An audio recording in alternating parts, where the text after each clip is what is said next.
I have before me a Univox Mini-KORG K-2, and this is a great monophonic synthesizer from the 70s. As a matter of fact, there was a time when this was my only keyboard, and I'd say it's circa maybe 77 or 1978. It's a monophonic synth with 3 octaves, and what makes this so interesting is that it was really designed by musicians for live playing. We have a number of basic controls, and then we have this series of 2, 4, 6, 8 little switches here that I can instantly switch effects in and out. And that's a really great thing for when you're playing. You got so that you got very fluid with these switches and could make the synth far more expressive, far easier than previous modular synths or even something like the Odyssey. Here's a sweet little sound.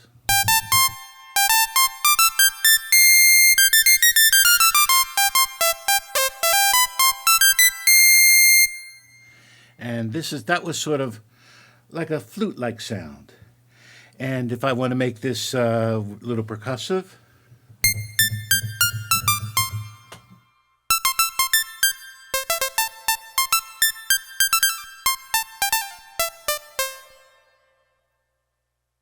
and here we have it sustained.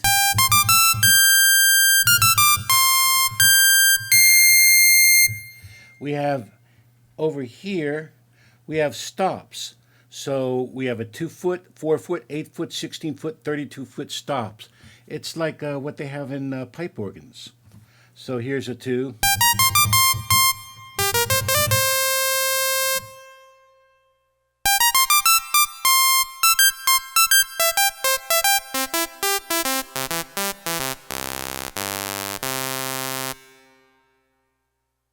So I can quickly switch back and forth between octaves.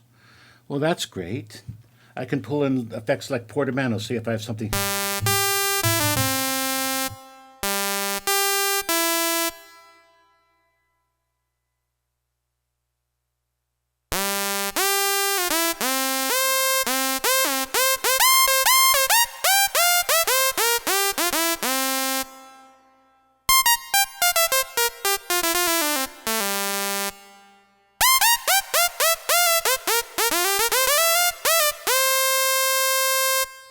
So there you have an example of an effect going switched in and out. Now, if I go down to the bass register, I'm going to play around with a high-pass filter to make sort of a talking bass.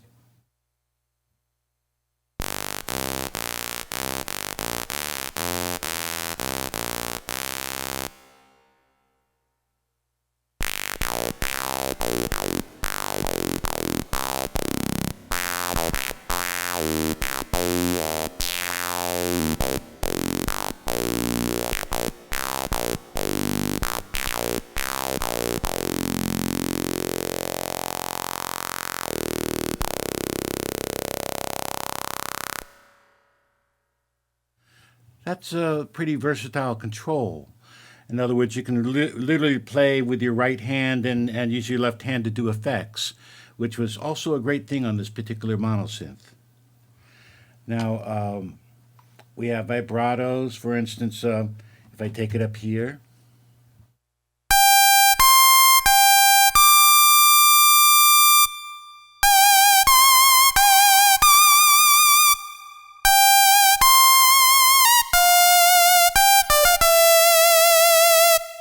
the effect I just switched in is called delayed vibrato.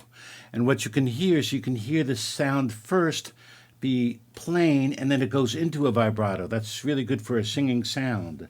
Let's see if I put the bender on and have delayed vibrato.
So here you see me playing around with the controls and doing what I can do to actually make it sing a little bit, which you really can with some practice. This is just a really performance-oriented synthesizer.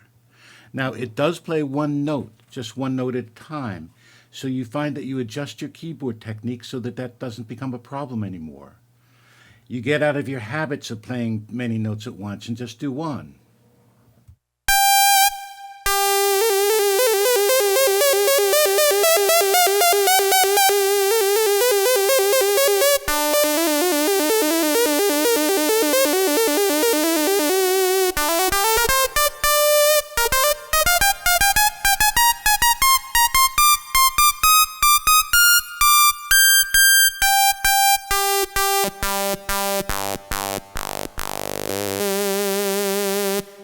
You can see that the octave switch here really gets over a lot of the problems of having such a short keyboard. This keyboard's only 3 octaves, but having it here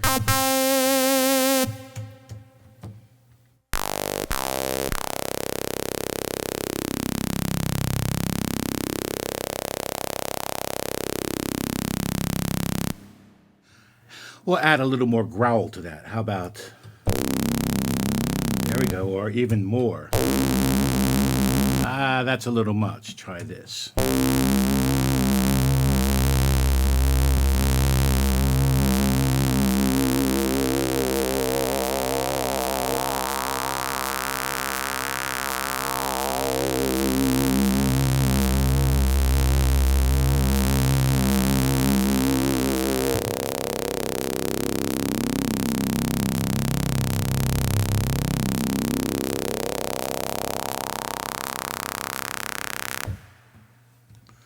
So beautiful use of that high-pass filter on this instrument.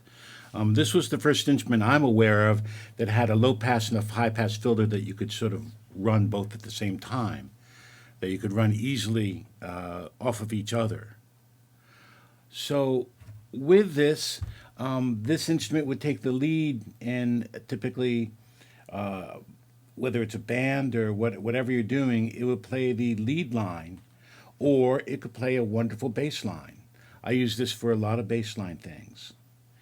Now over here, we have control over portamento, vibrato depth, and even repeat.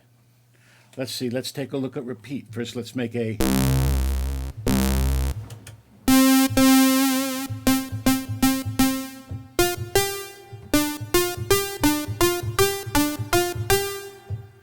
Okay, so we got a pluck sound.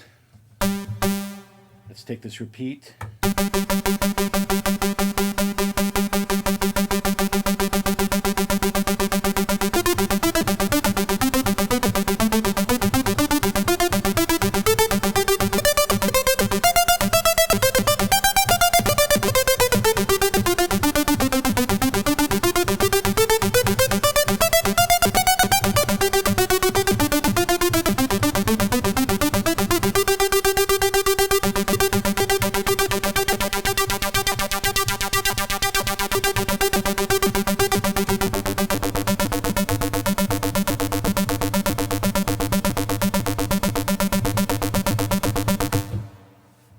So pretty powerful for real-time controls. A lot of possibilities in this instrument. This was just popular for a few years at the end of the 70s. What happened at that time is that there was the introduction of a number of polyphonic synthesizers. And people really wanted this to be more organ-like. This is actually harder to play than some of the polysynths of the late 70s, early 80s. It required a little more trouble from the keyboardist because you had to adjust to a single note, and typically your left hand had to learn all these controls and get it so you could fluidly do it as you perform. However, for the modern electronic musician, this is an instrument worth studying, whether you pick up an old one like this or actually design your own, get your own piece of hardware and do this sort of thing where you have all these bat-handled switches that can instantly turn effects on and off. That's what makes it fun, is this and the fact that I have a fader that easily fits my one hand to do say for instance, a filter sweep on a drone.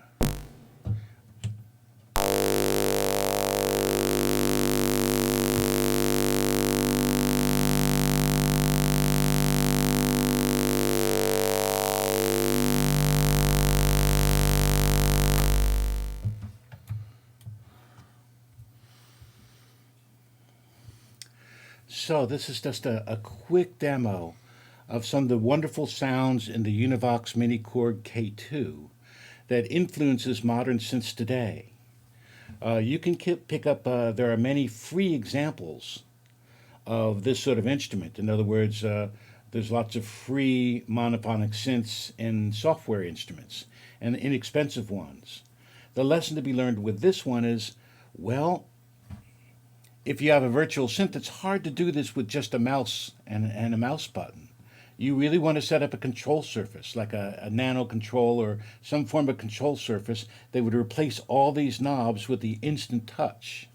That would be the modern approach to recreating a classic synth, the Univox Mini-KORG K-2.